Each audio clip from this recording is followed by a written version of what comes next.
What's a more desirable job? The Padres manager job or the Giants manager job? A candidate deep dive on Mark DeRosa, and let's talk about the Giants' 2 Gold Glove finalists. That's all coming up on Locked On Giants.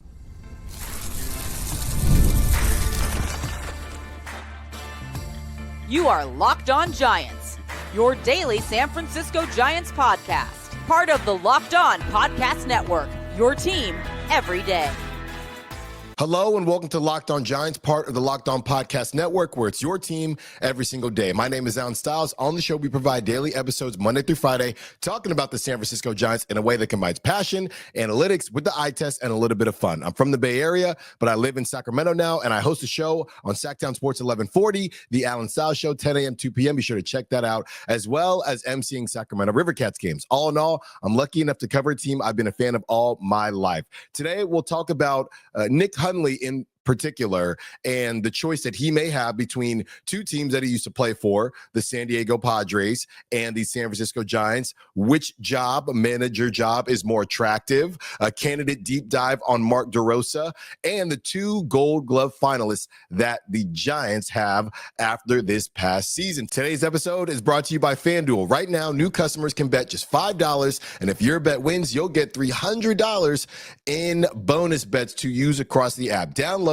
the app today. So if you're Nick Hundley, the Giants or the Padres, with the Padres now entering a managerial vacancy following Mike Shiltz's retirement, the landscape just shifted. Around the Foghorn wrote that San Diego just got a major kick in the pants to hire Hundley, noting his ties to the Padres as a former player and how that organization might court him. That changes the decision tree significantly. It's not just Giants versus neutral candidates, some of these other teams that we've talked about. There's real competition. Let's break down both sides now that there is a new wrinkle in mind and in the mix. San Francisco Giants, a familiar path and cultural leverage. The pros, trust and alignment. Hundley already has deep connections with Posey, as I've talked about before, and some of you did not like that I talked about before. He was Posey's backup in 2017, 2018. They know each other's baseball philosophies, and that trust gives Hundley insider access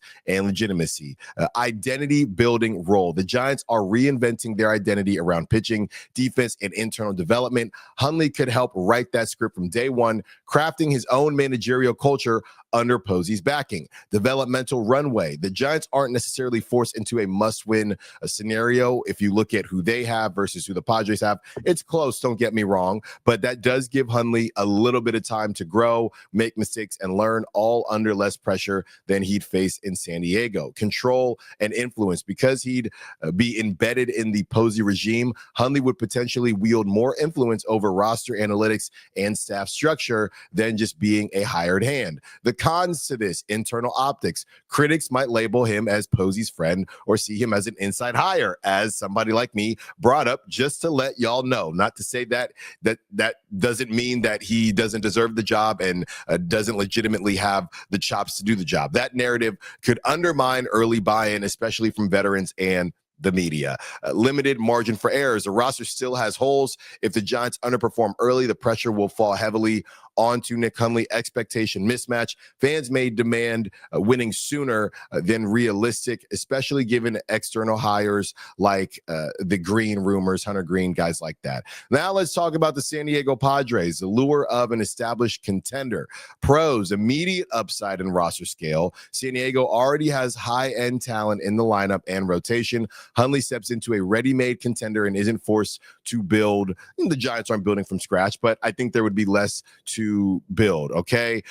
They remain one of the NL West forces. Familiar turf. Hundley spent 6+ seasons as a player in San Diego. The organization knows him. The fan base knows him. There's a sentimental and credibility edge there. More exit options and speed. If his managerial stock rises fast, a successful stint in San Diego could catapult him as a premier young manager across the league. Here are some of the cons.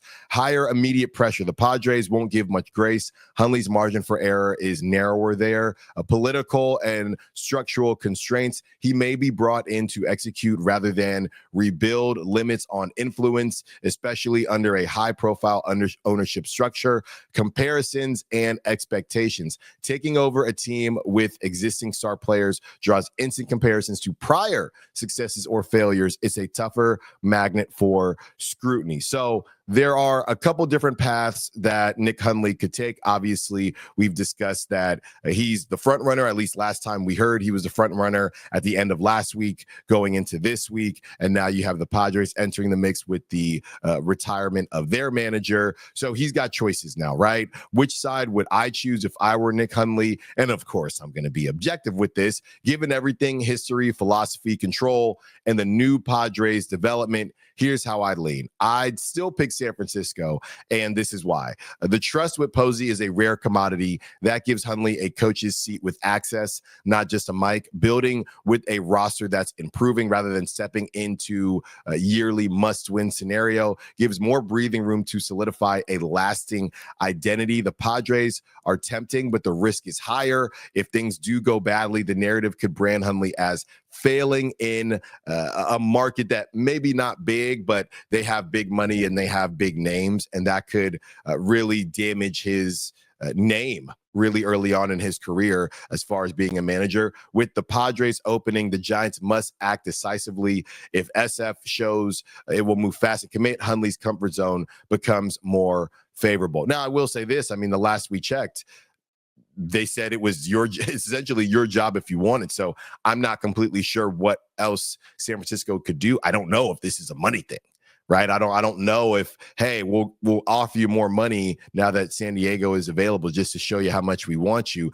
I think Nick Hundley knows that the Giants want him. It's just a matter of, does he want to be a part of this in the same way? So as far as the Giants and what they've been doing, I think it could just come down to what exactly he wants. And that's what we've talked about before, what exactly he wants and how they can essentially get on the same page. On the other side, let's discuss a coaching candidate in Mark DeRosa. A lot of people have been talking about Mark DeRosa, so let's talk about him and everything he brings to the table. Don't move. More Locked On Giants coming up. The NFL season is here, and FanDuel has an offer you don't want to miss. Right now, new customers can bet just $5 and get $300 in bonus bets if you win. That's right. Pick a bet, put down $5, and if it hits, you'll unlock $300 in bonus bets to use across the app. What I love about FanDuel, I love FanDuel because it gives you so many ways to play. I've built parlays, tried player props, and even followed the live lines during games. It makes watching football even more exciting when you got a little something riding on the action. Whether you're a casual fan or love diving into the stats, FanDuel makes the game day experience so much better. So what are you waiting for? Visit FanDuel.com, download the FanDuel app today, and get started. Okay, so let's get into today's candidate deep dive. Today is Mark DeRosa. All right, making the case for Mark DeRosa as the Giants manager. Who is Mark DeRosa? Background and credentials. Mark DeRosa isn't a household name yet in current managerial circles, but he has a background that gives compelling elements for a candidate in this moment. DeRosa played parts of 16 MLB seasons with stints at several clubs, including the Giants in 2010, 2011. He has positional versatility as far as his intelligence is concerned and a reputation for being a strong clubhouse presence. After retiring as a player, he transitioned to media, becoming a visible voice on MLB Network, which keeps him in the public eye and allows him to stay sharp in baseball discourse and strategy. More importantly, DeRosa has already held meaningful managerial experience in the international arena. He has been appointed manager for Team USA in the World Baseball Classic and will probably do it again in 2026. The SF Standard lists him as an under-the-radar candidate. They mentioned DeRosa among Posey's possible choices, noting his former teammate status and visibility in the candidate pool. Sports Illustrated ranked him among the more visible managerial names, pointing out that he is often mentioned across the list of plausible Giants options. So on paper, DeRosa offers a blend of playing experience, coaching mindset, through his World Baseball Classic work and public knowledge of the game. I think he is the first guy that comes off as a hybrid, if you will. He's got managerial experience, not necessarily in the majors and not even in the minors, but he has managed big names, big egos, and a lot of confident players, if you will. So I think that can go hand in hand with handling a major league ball club. Let's talk about why he could be a good fit for the Giants. A relationship and trust with Posey and the Giants' DNA. DeRosa and Posey were teammates. There's an existing connection and shared history in San Francisco. That kind of familiarity can help with alignment of values, communication style, and buy-in from the front office. The Giants' search appears oriented toward names with ties to the organization or to Posey's inner circle. DeRosa fits that narrative better than many outsiders. Managerial leadership and exposure. Leading Team USA in the World Baseball Classic is no small task. Dealing with top-tier talent, short timelines, high expectations, and tactical preparation. If he can translate that experience to a full season, it's a very strong proving ground. Because he's not been managing full-time in Major League Baseball, he brings a fresh lens that can help in bridging old school analytics or bridging old school with analytic gaps and avoiding entrenched habits. Communication and analytical balance. Working in media gives DeRosa a public-facing poise and communication skills that are valuable in this current climate that we're in with social media and things like that. His experience analyzing, discussing, and breaking down games at a high level suggests he can digest analytics and strategy, not just rely on gut calls. And the narrative and optics. DeRosa as a hire sends a message. The Giants are willing to pick someone who hasn't been mired in previous managerial failures, who has a pedigree, vision, and respect around the league. He's not a sentimental or nostalgia pick. He is a candidate with upside, potentially bridging internal familiarity with outside perspective. So there are obviously some risks that would come with hiring Mark DeRosa. So we're going to break those down right now. DeRosa isn't without drawbacks. Here are the challenges he faces as a candidate. Lack of MLB managerial track record. Of course, DeRosa hasn't managed a full MLB season before. Big league managing involves many pressures, lineup construction, bullpen management, media scrutiny, in-game adjustments, and those skills are untested in him. Transitioning from media and international duty to day-to-day grind could be a steep learning curve and probably will be a steep learning curve. Absence from the field and coaching continuity. Because he's been out of the coaching rotation, DeRosa might be less attuned to day-to-day practice routines, minor league coordination, and coaching staff dynamics. He'll need to quickly assemble and command a support staff that complements his gaps as well as who he wants to be as a manager. Timing and commitments, completely different from the World Baseball Classic, right? Some things overlap, but it's a specific tournament. It's not a whole season, the longest season out of all the major sports. He would also need commitment from the front office to support him while he acclimates to all of these changes. And of course, the expectation and the patience that he would or would not have. I don't know how long this next manager is going to have as far as a leash. I know Buster Posey wants them to have a very long career here because they've had to replace manager after manager pretty often more recently. So they will have patience if they are given a reason to be patient. How he stacks up against other candidates, obviously he has a little bit more gravitas and less risk of a true first-time manager and those growing pains. But compared to the veteran ex-managers, he is a bit fresher than them or could be viewed that way, but he does not have the exact manager experience from an MLB ball club. His media presence gives him higher visibility, which helps with recruiting, reputation, and external buy-in. The safer bet could be going with the specific managers that we talked about, but that's obvious, right? This is somebody, like I said, I think it's a hybrid situation, and I think the Giants could benefit from having someone that could give you the best of both worlds. He's new to this specific version of managing, but he does have a past in managing, and he's not completely wet behind the ears and has no clue how to manage different egos, thought processes, types of players. So he's not brand new, but he could give a bit of a newer perspective because he hasn't been coaching for such a long time. He wouldn't be stuck in any ways, things like that. And he does have, albeit a small one, he does have a connection to the Giants because he played there. So I would put Mark DeRosa up there. Again, he's another guy like Tony Vitello. Seems like he's got a pretty good gig. Not really sure why he would want to leave, but if he is interested in leaving, I think the Giants could be a good spot for him to get started, not have to do a full-on rebuild. Because if you're going to leave a really good job, right, same with Tony Vitello, if you're going to leave a really good job, you ain't going to leave a really good job for the Rockies. No disrespect to the Rockies, but you're not going to do that. You're going to leave a really good job for a situation that you think might need a little bit of work, but is also more of a ready-made situation. Look at it like a pizza. Look at it like my buddy showed me this hack that we'll do from time to time when we're making pizza here at the house.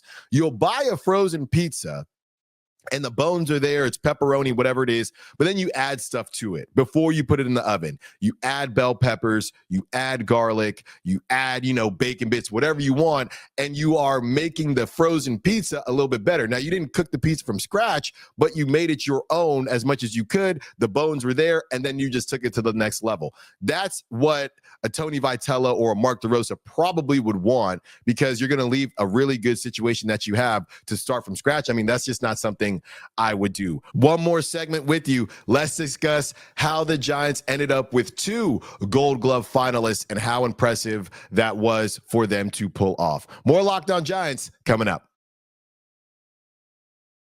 This episode is brought to you by Prize Picks. Every day we make decisions, but on Prize Picks, being right can actually get you paid. Don't miss the excitement of this football season with Prize Picks, where it's good to be right. Playing Prize Picks is so much fun. It's a simple way to add more excitement to football. You just pick more or less on player projections, like Josh Allen's passing yards or Saquon Barkley rushing for a touchdown, and you're in the game. I love how quick it is. You can make your lineup in under a minute. My favorite part, Prize Picks just added stacks. So if I want to ride with the player, I can select their pass yards, rush yards, and touchdowns all in one lineup. It's also fun to follow other players in the app and copy their lineups with one click. And the new injury reboot, I just was able to use that last week when somebody went down. If your player leaves the game early and doesn't return, it won't count against you. That was Emeka Egbuka for the Tampa Bay Bucks. There's a special max discount promotion live on the board right now for the Golden State Warriors versus Los Angeles Lakers, October 21st. Steph Curry is discounted to only needing more than half a point to win. Mix and match players from football, basketball, and baseball to build your dream lineup today. Download the Prize Picks app today. Use code LOCKEDONMLB to get $50 in lineups after you pay and play your first $5 lineup. That's code LOCKEDONMLB for $50 in lineups after your first $5 lineup. Prize Picks. It's good to be right.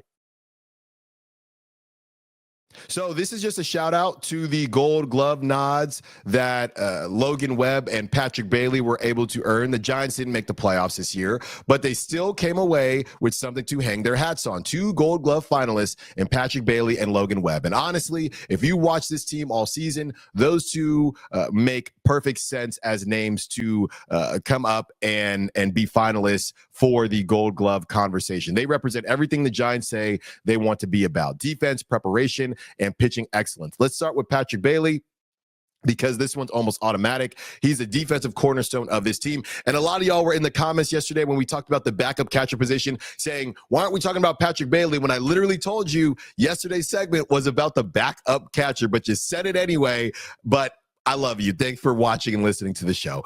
Bailey finished the season near the top of Major League Baseball in almost every key catching metric: defensive runs saved, framing runs, pop time, and throwing accuracy. According to StatCast, he was top 5 in catcher framing runs and top 3 in caught stealing percentage. Obviously, we'll talk about some of that, the catching framing runs, as ABS gets fired up next season. You can see the difference when he's behind the plate. Pitchers throw with more confidence, borderline pitches turn into strikes, and the entire defense seems more locked in. That's not just the eye test, it's data. The advanced numbers show that when Bailey catches, the Giants staff ERA drops nearly half a run. He controls the game He's vocal, brings that same defensive energy Buster Posey used to bring. He also threw out 17 runners this season while ranking near the top of Major League Baseball in preventing extra bases on pass balls and wild pitches. That's command and focus every single night. So when you see Bailey's name as a Gold Glove finalist, that's not a courtesy nod. That's legitimate respect.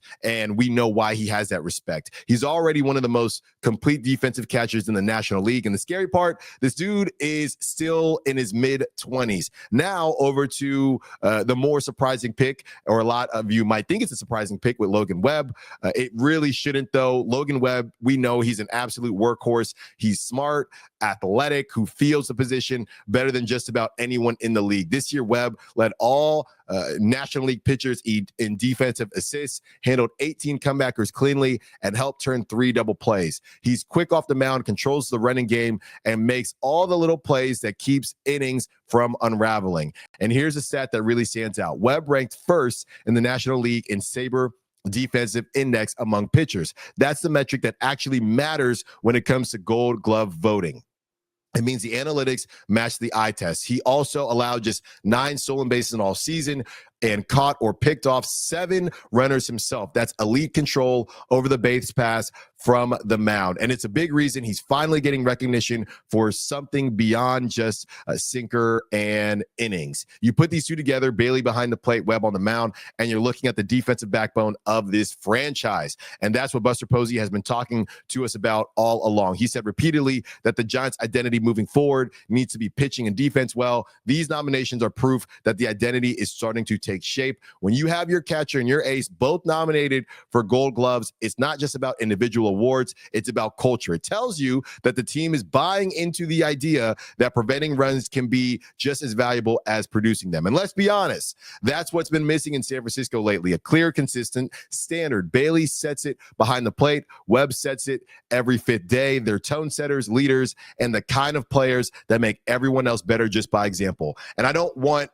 what Bailey has done at the plate to affect how people think about him in this space the same way I don't want what happened with Logan Webb later in the season against the Dodgers to affect how people see him in this capacity. We got to be able to compartmentalize. These guys are so important to the Giants organization. Like I said, there will be a day to talk about trading Patrick Bailey, and that day will come this offseason. We will do that exercise. But right now, we're celebrating the fact that they are Gold Glove finalists. And does everything that they do fix all the issues that the Giants may have? No. The Giants still need to add offense. They still need to find more consistency in their rotation behind Webb. But if you're looking for a foundation, something to really build on, this is it. Having 2 legitimate Gold Glove finalists on a team that finished around 500 means that even through the ups and downs, there's a part of the roster that's elite.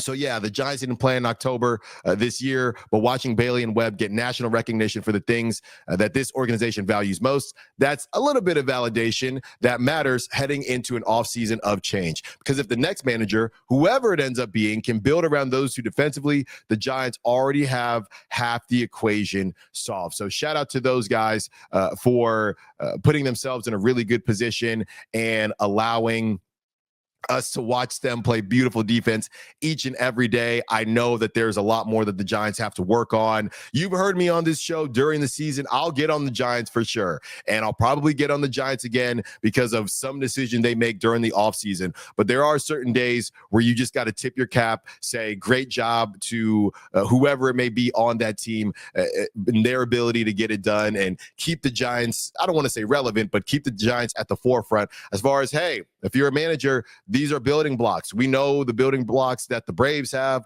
We know the building blocks that the Padres have. But these are the building blocks that the Giants have, and you can't sleep on that because I think a lot of people would love to be a manager and coach guys like Logan Webb and Patrick Bailey, even with the ABS system coming. Just dudes that understand the game of baseball, and they're just grinders. Right. That's what they are at the end of the day. Thank you for watching and listening to Locked On Giants. Be sure to follow me on social media at @the_Styles Files, Styles with an I. Thank you for making Locked On Giants your first listen every day. For your second listen, find the all-night Locked On MLB Game Night. Every game, every night until a World Series champion is crowned. Get local analysis on a national scale. Find MLB Game Night on Locked On MLB on YouTube or wherever you listen to podcasts. We will talk to you tomorrow. Until then, enjoy your Thursday. Peace.